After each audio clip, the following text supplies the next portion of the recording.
Mi-temps du côté de la Tanzanie entre les étalons du Burkina Faso et les fauves de la Centrafrique. Score à la pause, un but partout, hein. Les étalons ont ouvert le score à la 11e minute par Ouattara. Et puis 4 minutes plus tard, l'équipe centrafricaine égalise par l'entremise de Chibinda à 8. Score un but partout. Score logique. Ouais, c'est ce qu'on a un peu brossé avant le début de cette rencontre. C'est un match un petit peu équilibré. Même si à la surprise générale, c'est plutôt les Centrafricains qui dominent la partie.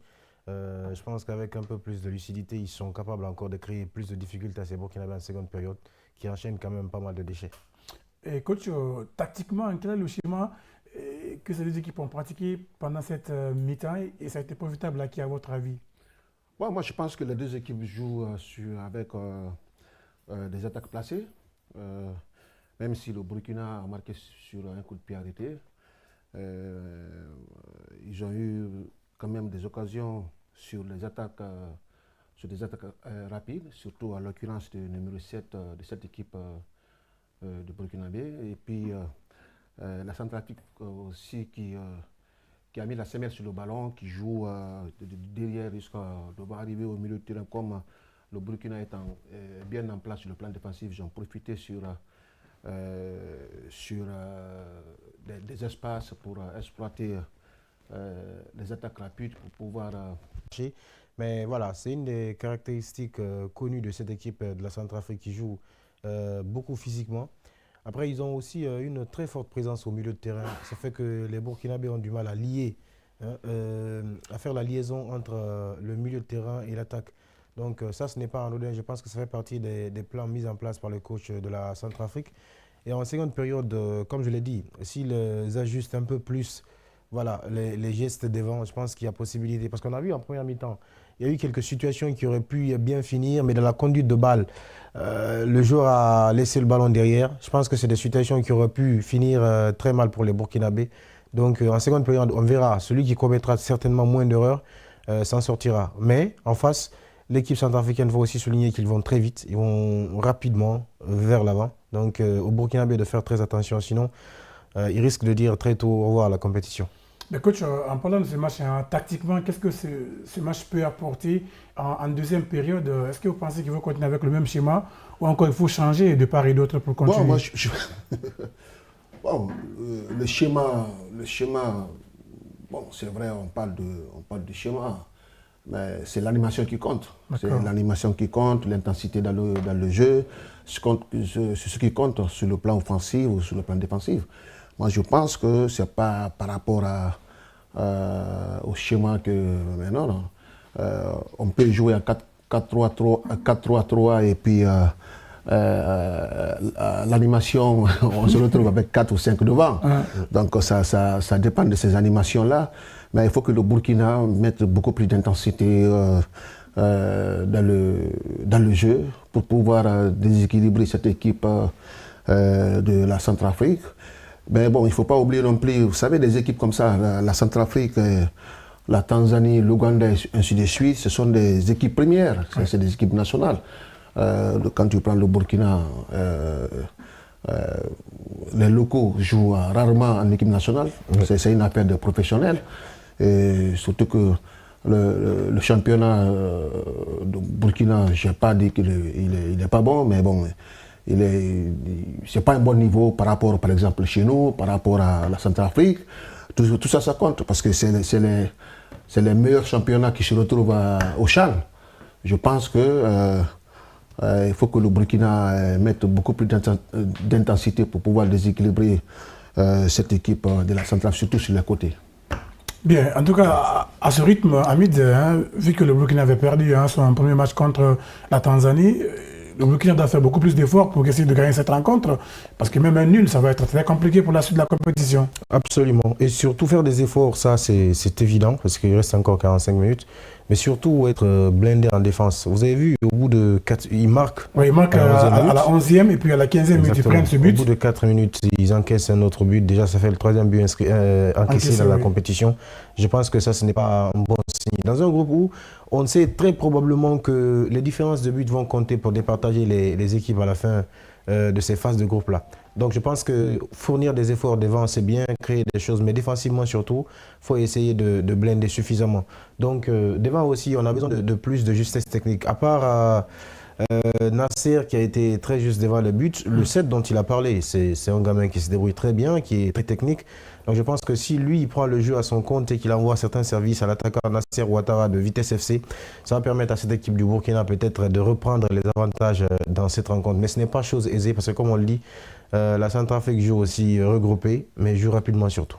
Écoute, à ce niveau, hein, et si vous étiez là dans les vestiaires, quel était votre discours de part et d'autre, vu que le score c'est un but partout, c'est quoi le discours que le coach ou les deux coachs doivent tenir dans les vestiaires pendant la mi-temps? Vous savez qu'aujourd'hui, au plus haut niveau, c'est l'intensité qui prime, que ce soit sur le plan offensif ou sur le plan défensif. Et aussi, il faut mettre la vitesse dans les passes pour qu'on aille vite fait devant sur le côté. Sinon, il est difficile de déstabiliser une défense. Même la Centrafrique, elle joue bien au ballon, d'accord. Mais bon, elle joue bien au ballon au niveau du milieu de terrain. Mais dès qu'il passe par les côtés, il perd le ballon. Moi, je pense que les deux équipes, ils jouent pareil, sauf que la Centrafrique est un peu au-dessus de Burkina par rapport à leur intensité de jeu dans ce match.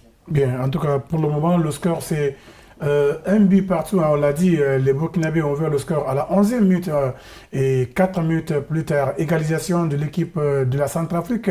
C'est la pause, ça va reprendre d'un moment à l'autre à mid. À votre avis, cette deuxième période va se jouer sur quoi? Ça va se jouer pour moi à la précision. Comme je l'ai dit, l'équipe la plus précise en seconde période pourra remporter. On a vu deux équipes quand même qui, comme le coach le dit, ils viennent jusqu'à un certain niveau de terrain, ils construisent quelque chose, mais une fois arrivés devant, il y a des déchets dans les passes, dans les transmissions, voilà, même dans les contre-attaques. Donc je pense que l'équipe qui corrigera ça davantage en seconde explication pourra bénéficier de quelques erreurs que l'équipe adverse laisse. En défense aussi, ça va se jouer en défense parce qu'il faut marquer, oui, mais essayer de ne pas encaisser. Parce que chaque fois que vous marquez, vous encaissez, je pense que ça peut plomber le moral de l'équipe et au final, ça peut être préjudiciable. Donc en seconde période, pour moi, l'équipe la plus précise dans ses actions offensives pourra remporter la partie. Mais coach, quel est votre avis sur cette deuxième période? En quoi elle va se jouer pour départager les deux équipes? Déjà, le mental, il faut être fort mentalement, aller chercher la victoire. Il a dit en précisant les passes vers, vous savez, la passe vers l'avant, c'est l'animation offensive. Je pense que c'est une des clés de ce match. Et, il faut être fort mentalement. Et aussi, les équipes sont bien préparées aujourd'hui sur le plan athlétique. On l'a dit au début, le Burkina va avoir un peu plus de rythme par rapport à la Centrafrique. Peut-être qu'en deuxième mi-temps, on verra cette équipe de Burkina qui va monter en intensité. Mais bon, attention par rapport à ce que la Centrafrique nous a montré en premier peu. Il risque aussi de monter d'un cran sur le plan mental et sur le plan physique. Et puis, je voulais aussi rajouter ça.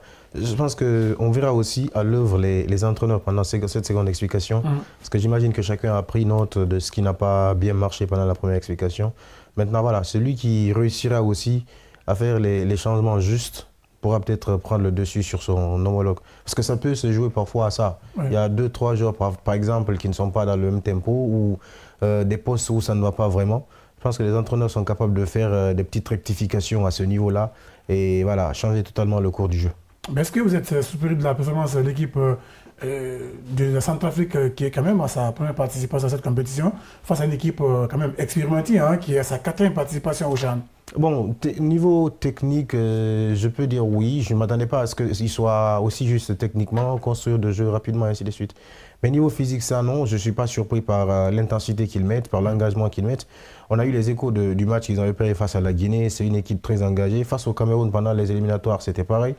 Les Camerounais ont été surpris de voir à quel niveau ils affichaient. Mais techniquement, être aussi bon dans la construction du jeu, aussi rapide dans les transitions, je ne m'attendais pas à un tel niveau et je ne m'attendais pas non plus à ce qu'ils terminent la première mi-temps avec la possession à leur faveur. Mais coach, votre avis là-dessus? Non, aujourd'hui, il sur faut le pas. niveau de l'équipe centrafricaine Non, qui est en mais train de aujourd'hui, montrer de très belles choses quand même. aujourd'hui, il ne faut pas négliger les petits pays. Les petits pays se développent. Si on ne joue plus sur le nom d'un pays, que ce soit la Centrafrique, le Kenya, ainsi de suite, ça travaille partout. Il y a l'organisation, le travail, la patience. Ben, le résultat sera là. On l'a dit, c'est une équipe qui a éliminé le Cameroun, une grande nation de football africain. Je pense que c'est une équipe quand même qu'il faut respecter. C'est une équipe que la Centrafrique est en train de construire pour éventuellement aller encore plus haut, jouer chaque fois la CAN. Donc moi je pense qu'ils ont des objectifs bien précis. C'est une équipe qu'il ne faut pas négliger, même si ils travaillent en cachette. Ils travaillent en cachette parce que nous, on ne sommes pas renseignés de leur planification, de leur travail dans leur pays, mais bon, ça prouve que ça travaille.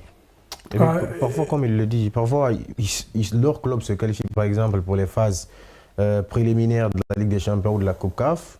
Parfois ils signent forfait, ils ne participent pas, ils laissent la place. Donc c'est un pays où les gens ils sont en train de travailler en silence, mais ils sont en train de faire un très bon travail. Et surtout l'entraîneur local qui a déjà fait d'excellentes preuves, comme quoi c'est un pays en fait dans lequel on laisse le temps aux techniciens de travailler et de produire des résultats. Je pense que ça, c'est l'un des premiers résultats, cette qualification à ce champ-là.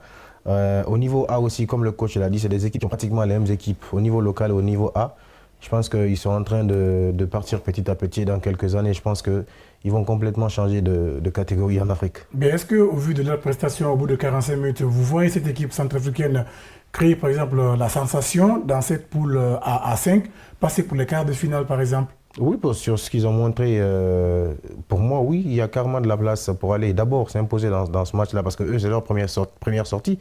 Donc, une fois qu'ils auront empoché les 3 points, je pense que pour les prochains matchs, ils vont venir encore galvaniser avec des chances de croire qu'ils peuvent gagner. Et sur ce qu'ils ont affiché, je pense qu'ils peuvent se présenter aussi face à une équipe comme la Tanzanie avec zéro complexe, et ça va vraiment les aider. Et coach, vous partagez l'avis de Hamid sur cette question? Oui, tout à fait. Je voudrais simplement rajouter que il ne faut pas négliger, je l'ai toujours dit ici, il ne faut pas négliger les équipes. Aujourd'hui, il n'y a plus de petites équipes dans le monde du football. Vous savez, au niveau de préparation d'une équipe, ce sont les mêmes travails. Ce sont les mêmes travails, sauf si tu ne connais pas. C'est les mêmes. Vous savez, quand on fait les modules, licence A, ainsi de suite, ce sont les mêmes modules partout dans le monde entier. Sauf si l'entraîneur ne sait pas l'exploiter ou l'utiliser. Voilà, sauf s'il ne sait pas exploiter, sinon il ne connaît pas. Sinon, c'est les mêmes.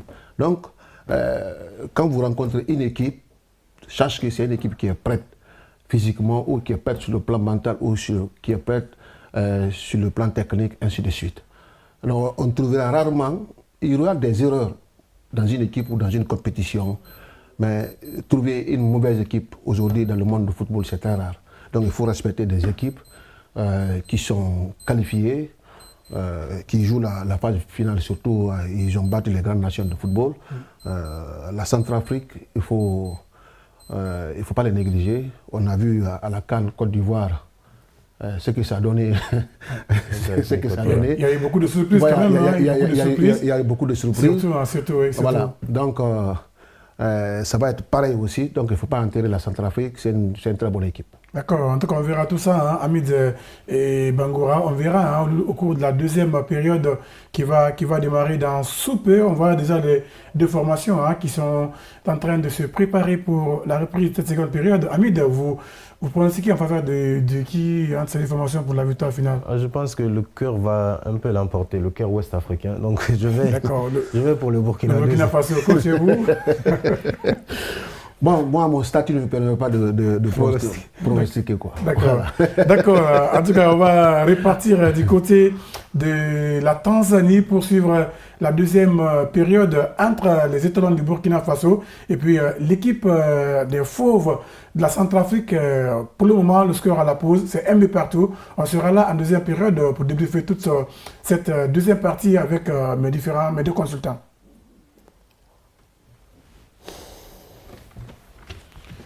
C'est reparti. Il faut juste...